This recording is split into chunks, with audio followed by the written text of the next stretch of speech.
Close your eyes. It's January 10th, 2037. You wake up with chest pain. Your daughter rushes you to the hospital. The doctor looks at you and says, "We need an MRI immediately, but we can't. Our scanner went dark 2 weeks ago. No helium." You stare at the ceiling, realizing your diagnosis depends on an invisible gas you've never thought about. Impossible. In 2022, Brazilian research hospitals shut down their MRI machines for exactly this reason. Prices exploded from 31 reais to 495 reais per cubic meter. Patients waited. Some never got their scans. What if I told you the invisible gas that fills party balloons is the same element keeping your smartphone, your hospital, and the global economy alive? But there's a catch. Every helium atom released into the atmosphere escapes into space forever. At 3 kilograms per second, we're burning through a 4.7 billion year inheritance in just decades. But before you think that's the worst of it, wait until you hear what happened in May 1937 over Lakehurst, New Jersey, and why 36 people died because of helium they never had. May 6th, 1937. Hugo Eckener, chief designer of the Hindenburg airship, watches from Germany as his creation approaches Lakehurst. 7 million cubic feet of hydrogen inside. He knows what's inside. He knows what could happen. 32 seconds later, the Hindenburg becomes an inferno. 36 dead. Here's what they don't tell you. Eckener desperately wanted helium. The Hindenburg was designed for helium. In 1929, he traveled to Washington to secure authorization. But the United States, holding the world's only significant helium supply, said no. The 1927 Helium Control Act prohibited exports without presidential approval from the Secretaries of Commerce, War, and Navy. Nazi Germany was denied access. So Eckener made a choice. Fly with hydrogen or don't fly at all. The twist: even if America had said yes, helium costs 6 to 10 times more than hydrogen. And helium provides only 92% of hydrogen's lifting power. The Hindenburg's payload would have been cut in half. Transatlantic flights, potentially impossible. What would you have done? Choose safety and bankruptcy or risk and flight. Eckener chose flight. 36 people paid the price. And the world learned this. Helium isn't just a gas, it's a weapon of diplomacy, economics, and survival.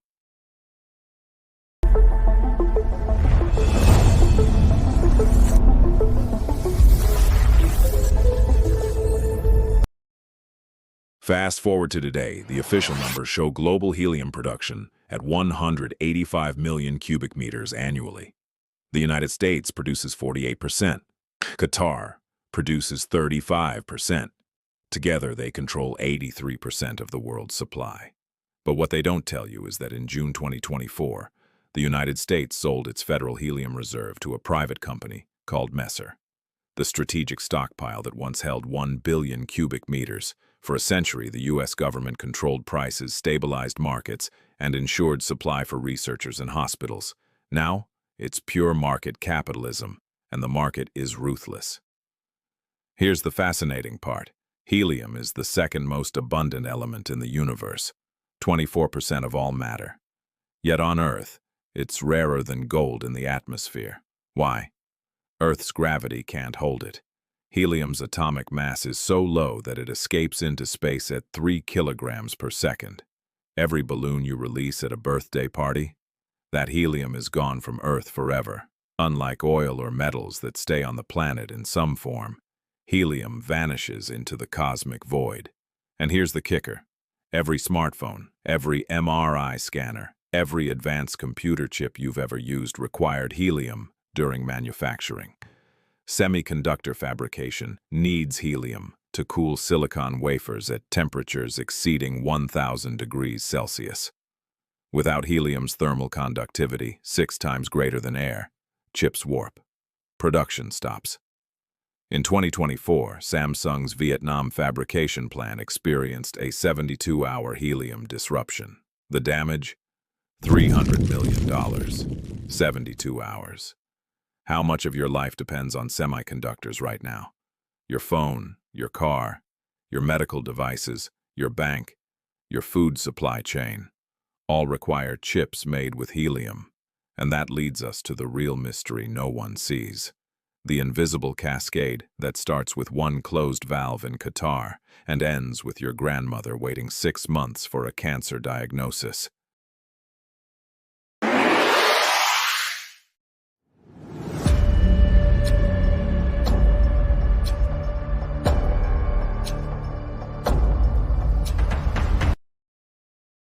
Here's how the system breaks. Day 1.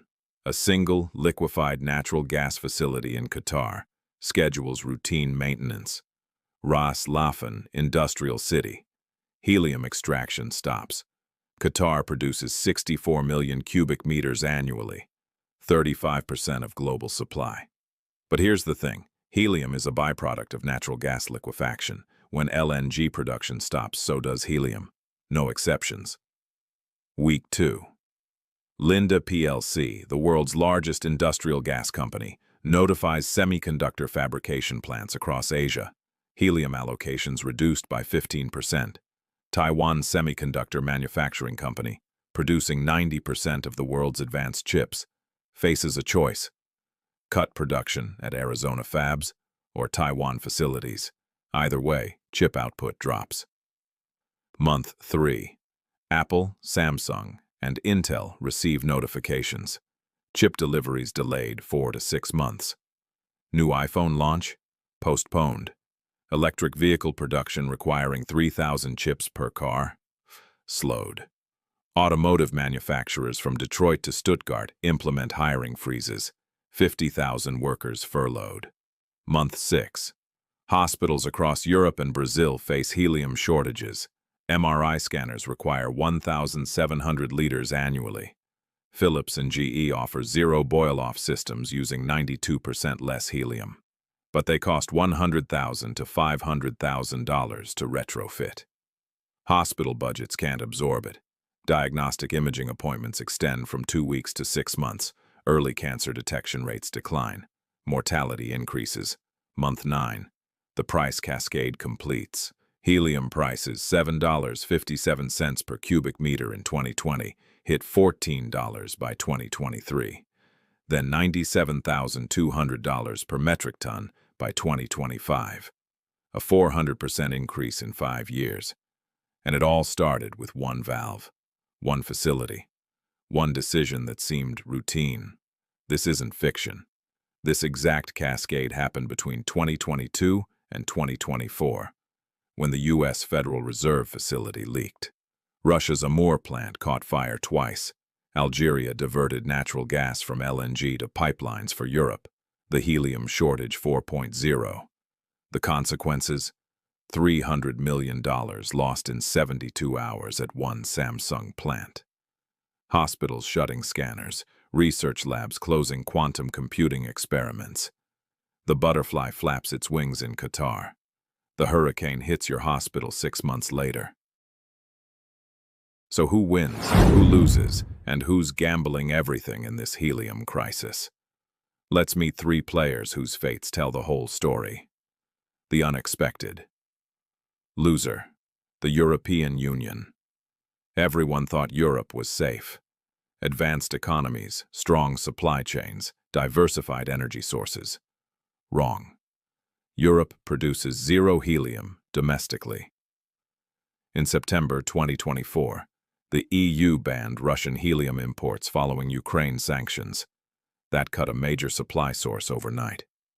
Then Algeria prioritized pipeline natural gas over LNG production to supply Europe during the energy crisis, eliminating 4% of global helium supply. The damage? European helium prices hit $117,660 per metric ton in Q1 2025, the highest in the world. Germany, Europe's largest consumer, now pays 20% more than the United States for the same gas. Why is Europe losing? Because it depends entirely on geopolitical favors from Qatar, the US, and Algeria. And all 3 have their own crises. Here's the counterintuitive detail. Europe's push for energy independence made helium scarcity worse. By demanding more Algerian pipeline gas, they killed helium extraction that only happens during LNG production. The silent winner, Canada. While everyone watched Qatar and the US, Canada quietly became the future. Since 2023, Saskatchewan built 9 helium purification facilities, the highest concentration in North America.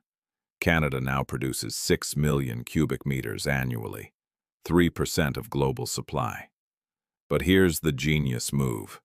Canadian helium comes from primary deposits, not natural gas byproducts. That means production doesn't depend on LNG market prices or OPEC politics. The data? Canada holds 70 billion cubic feet of helium resources, 5th largest globally.